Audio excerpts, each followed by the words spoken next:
दोस्तों, सनातन हिंदू धर्म की हजारों वर्ष की अपनी गाथा रही है। कहते हैं कि सृष्टि निर्माण के पूर्व से ही मौजूद सनातन हिंदू धर्म 4 युगों के अति लंबे कालखंड का साक्षी रहा है। हमारे शास्त्रों में कहा गया है कि जब जब इस धरती पर धर्म की हानि हुई है, हर बार कोई न कोई नई सकारात्मक शक्ति उत्पन्न होकर देश, धर्म और समाज को नई दिशा प्रदान किया है और जन जन में नई ऊर्जा और नए विश्वास का संचार किया है।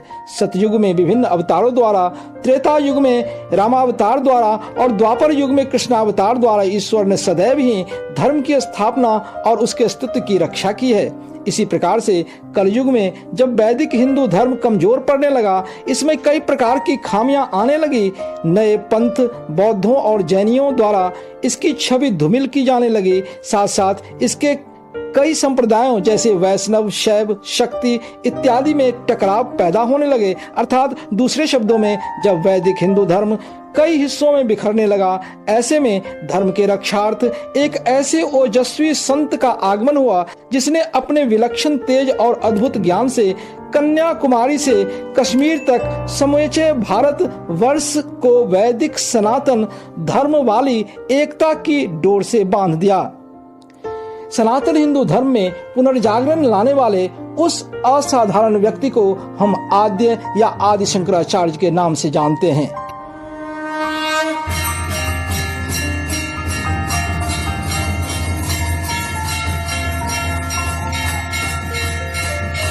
दोस्तों नमस्कार, मैं प्रदीप झा। मेरे इस दिव्य नॉलेज चैनल में आपका स्वागत है। अपने 8वें वर्ष में ही समस्त वेदादि शास्त्रों को कंठस्थ करने वाले और अपने अद्भुत ज्ञान से भारतवर्ष के सभी दिशाओं में स्थित धर्माचार्यों और संतों को शास्त्रार्थ कर पराजित करने वाले आदि शंकराचार्य की गाथा बताने से पहले आपसे रिक्वेस्ट है कि आप इस वीडियो को लाइक व शेयर करें तथा चैनल को सब्सक्राइब कर बेल आइकन जरूर दबाएं। भारतवर्ष के केरल राज्य के मालाबार क्षेत्र के कालड़ी नामक स्थान पर नंबूद्री ब्राह्मण परिवार में शिव गुरु और आर्यम्बा के पुत्र के रूप में जन्मे आदि शंकराचार्य बचपन से ही ओजस्वी स्वभाव और तेज बुद्धि के थे। छोटे उम्र में ही समस्त शास्त्रों का ज्ञान अर्जित करने वाला यह बालक सन्यासी बनकर समाज और धर्म की सेवा करना चाहता था, पर इसके लिए माता पिता की आज्ञा नहीं थी। एक कथानुसार एक दिन शंकर अपनी मां के साथ नदी में स्नान करने गए। नदी में एक मगरमच्छ ने उनका पैर पकड़ लिया और पानी में खींचने लगा। शंकर अपनी मां से विनती करने लगे कि वह उन्हें सन्यासी बनने की जल्दी से आज्ञा दे दे, वरना यह मगरमच्छ उन्हें पानी में डुबो देगा। अपने बेटे की ऐसी हालत देख मां ने शंकर की जान बचाने के लिए सन्यासी बनने की आज्ञा दे दी और ऐसा करते ही उस मगरमच्छ ने शंकर का पैर छोड़ दिया और उनकी जान बच गई। कहते हैं कि वह मगरमच्छ नहीं बल्कि साक्षात शिव थे। इसलिए तो आदि शंकराचार्य को पृथ्वी पर भगवान शिव का मानव अवतार माना जाता है। जब शंकर सन्यासी बनकर गुरु गोविंद पादाचार्य से दीक्षा लेने गए तो गुरुजी ने शंकर से कहा, हे वत्स, इतनी छोटी उम्र में भी तुम्हारी तीक्ष्ण बुद्धि और दिव्य तेज से मैं अति प्रभावित हूँ। अतः मैं जानना चाहता हूँ कि तुम कौन हो, सो अपना परिचय दो। इस पर शिष्य शंकर ने जो विलक्षण उत्तर दिया वह अपने आप में अद्भुत है। शंकर द्वारा संस्कृत के श्लोकों में दिए गए परिचय को मैं आपके समक्ष हिंदी अनुवाद के साथ प्रस्तुत करना चाहूंगा। मनोबुद्धि अहंकार चित्तानि नाहं, न च श्रोत्र जिह्वे न च घ्राण नेत्रे न च व्योम भूमिर्न तेजो न पायो चिदानंद रूप शिवोहम शिवोहम। अर्थात न तो मैं मन हूँ, न बुद्धि, न अहंकार, न ही चित्त हूँ। मैं न तो कान हूँ, न जीव, न नासिका, न ही नेत्र हूँ। मैं न तो आकाश हूँ, न धरती, न अग्नि, न ही वायु हूँ। मैं तो शुद्ध चेतना हूँ। मैं अनादि अनंत शिव हूँ। न च प्राण संयो न वै पंच वायो न वा सप्त धातु न वा पंच कोश न वा पाणिपादो न चोपस्थ पायो चिदानंद रूप शिवोहम शिवोहम। अर्थात मैं न प्राण हूँ न ही पंचवायु हूँ, मैं न सात धातु हूँ और न ही पंचकोश हूँ, मैं न वाणी हूँ न हाथ हूँ न पैर न ही उत्सर्जन की इंद्रियां हूँ, मैं तो शुद्ध चेतना, मैं अनादि अनंत शिव हूँ। न मे द्वेष रागो न मे लोभ मोहो मदो नैव मे नैव मात्सर्य भाव न धर्मो न चार्थो न कामो न मोक्ष चिदानंद रूप शिवोहम शिवोहम। अर्थात न मुझे घृणा है न लगाव है, न मुझे लोभ है और न मोह, न मुझे अभिमान है न ईर्ष्या, मैं धर्म धन काम एवं मोक्ष से परे हूँ, मैं तो शुद्ध चेतना हूँ, मैं अनादि अनंत शिव हूँ। न पुण्यम न पापम न सौख्यम न दुखम न मंत्रो न तीर्थम न वेदा न यज्ञ अहं भोजनम नैव भोज्यम न भोक्ता चिदानंद रूप शिवोहम शिवोहम।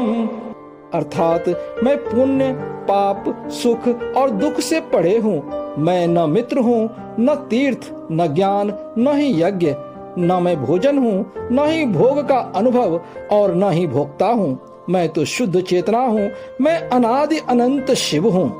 न मे मृत्यु शंका न मे जाति भेद पिता नैव मे नैव माता न जन्म न बंधु न मित्रम गुरुर्नैव शिष्य चिदानंद रूप शिवोहम शिवोहम। अर्थात न मुझे मृत्यु का डर है न जाति का भेदभाव, मेरा न कोई पिता है न माता न ही मैं कभी जन्मा था, मेरा न कोई भाई है न मित्र न गुरु न शिष्य, मैं तो शुद्ध चेतना हूँ, मैं अनादि अनंत शिव हूँ। अहं निर्विकल्पो निराकार रूपो विभुत्वाच्च सर्वत्र सर्वेन्द्रियाणां न चासंगतं नैव मुक्तिर्न मेयः चिदानंद रूप शिवोहम शिवोहम। अर्थात मैं निर्विकल्प हूँ निराकार हूँ, मैं चैतन्य के रूप में सब जगह व्याप्त हूँ, सभी इंद्रियों में समाया हूँ, न मुझे किसी चीज की चाहत है न ही मैं उससे मुक्त हूँ, मैं तो शुद्ध चेतना हूँ, मैं अनादि अनंत शिव हूँ। इस प्रकार साक्षात शिव के मानव अवतार के रूप में आदि शंकराचार्य जी ने एक ही सर्वोच्च सत्ता की बात कही। उनके इस दर्शन को अद्वैत वेदांत का दर्शन कहा जाता है, जिसके अनुसार ब्रह्म ही सत्य है और यह संसार केवल माया है, आत्मा की गति मोक्ष में ही है। आदि शंकराचार्य जी का जन्म वैशाख मास शुक्ल पक्ष के पंचमी को भारत के दक्षिणी हिस्से में केरल राज्य के मालाबार क्षेत्र के कालड़ी नामक स्थान पर नंबूदरी ब्राह्मण परिवार में शिवगुरु और आर्यम्बा के पुत्र के रूप में हुआ था। वैसे इनके जन्म वर्ष के बारे में इतिहासकारों एवं विद्वानों में मतभेद देखा गया है। कुछ इतिहासकार आदि शंकराचार्य का जन्म 8वीं सदी में जैन राजा सुघनवा के शासनकाल के समय बताते हैं, तो कुछ विद्वान 500-600 ईसा पूर्व में उनका जन्म बताते हैं। इन विद्वानों के अनुसार 8वीं सदी में भी एक शंकराचार्य हुए थे, जिनका क्रियाकलाप आदि शंकराचार्य जी के समान ही था। शायद इसीलिए इतिहासकारों ने उन्हें ही आदि शंकराचार्य समझ लिया। इन विद्वानों में से एक महर्षि दयानंद सरस्वती ने अपनी पुस्तक सत्यार्थ प्रकाश में आदि शंकराचार्य के जन्म वर्ष का आधार उनके द्वारा स्थापित भारत के चारों दिशा में स्थापित 4 मठ, उत्तर में बद्रिकाश्रम में ज्योतिर्मठ या जोशी मठ, पश्चिम में द्वारका में शारदा मठ, दक्षिण में श्रृंगेरी मठ और पूर्व में जगन्नाथपुरी में गोवर्धन मठ में जारी गुरु शिष्य परंपरा को बनाया। दरअसल में चारों मठों में आदि शंकराचार्य से लेकर अब तक के जितने भी गुरु और शिष्य हुए हैं, उनके गुरु शिष्य परंपरा का इतिहास संरक्षित है। जो भी गुरु या गुरु का शिष्य समाधि लेता था उनकी तिथि वहां के इतिहास में दर्ज होती थी और उन तिथियों को श्लोकों में लिखे जाने की परंपरा रही है, जिसे गुरु शिष्य परंपरा के अनुसार कंठस्थ किए जाने का प्रचलन रहा है। आदि शंकराचार्य द्वारा पश्चिम में स्थापित शारदा मठ के इतिहास के किताबों में एक श्लोक लिखा है जिसमें बताया गया है कि 2631 यानी 2631 युधिष्ठिर संवत में आदि शंकराचार्य जी का जन्म हुआ था। आज 5163 युधिष्ठिर संवत चल रहा है।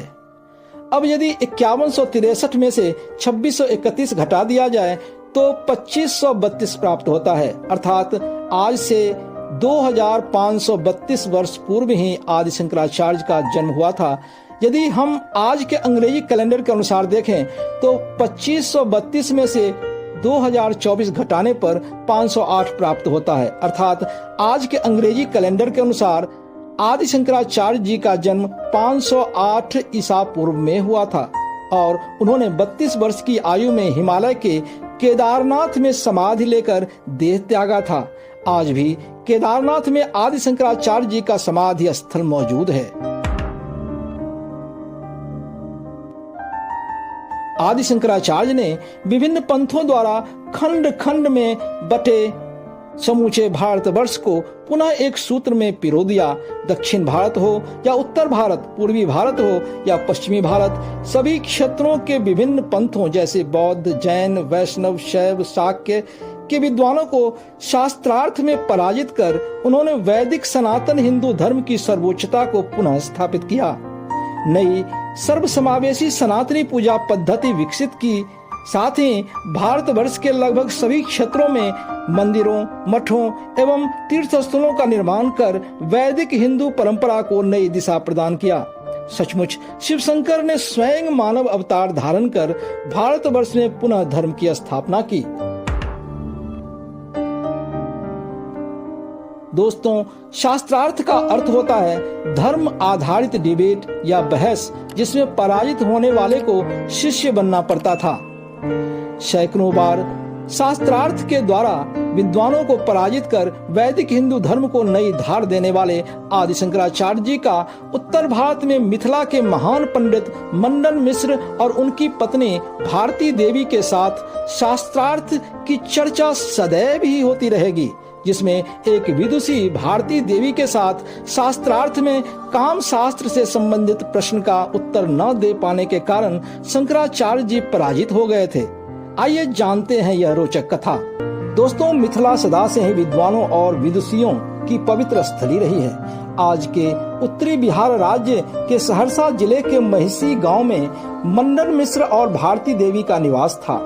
कहते हैं कि उस जगह की विद्वता की सबसे बड़ी पहचान यह थी कि वहाँ के पशु पक्षी भी संस्कृत के वैदिक श्लोक बोला व गाया करते थे। जब शास्त्रार्थ के लिए आदि शंकराचार्य जी उनके निवास स्थल पर पहुँचे तो मंडन मिश्र के घर के तोते ने संस्कृत में वैदिक श्लोकों द्वारा उनका स्वागत किया। मिथिला के महान विद्वान और मीमांसा द्वैत के प्रतिपादक मंडन मिश्र और आदि शंकराचार्य के बीच 42 दिनों तक शास्त्रार्थ चला था, जिसमें मंडन मिश्र की पत्नी भारती देवी निर्णयकर्ता बनी, यानी कि जज बनी। चूंकि बहस लंबी चली, इसलिए शास्त्रार्थ के मध्य में ही भारती देवी कुछ विशेष कारण से अपना कार्य निपटाने चली गई। जाने से पहले उसने शंकराचार्य और मंडन मिश्र के गले में ताजे सुगंधित फूलों की एक एक माला डाल दी। कुछ समय बाद जब भारती देवी वापस आई तो शास्त्रार्थ में आदि शंकराचार्य को विजयी घोषित किया, जबकि अपने पति मंडन मिश्र की पराजय स्वीकार की। पर जब लोगों ने भारती देवी के इस निर्णय पर प्रश्न उठाया तो जवाब में भारती देवी ने इस निर्णय के पीछे का जो कारण बताया, वह कारण सुन सारे दंग रह गए। भारती देवी ने बताया कि शास्त्रार्थ के मध्य में जब वह चली गई थी तो दोनों शास्त्रार्थी शंकराचार्य और मंडन मिश्र के गले में एक एक पुष्पमाला डाली गई थी। वापस आने पर मैंने देखा कि मंडन मिश्र के गले में पड़ी माला के पुष्प सूख गए थे, जबकि शंकराचार्य के गले की माला के पुष्प अभी भी तरोताजा थे।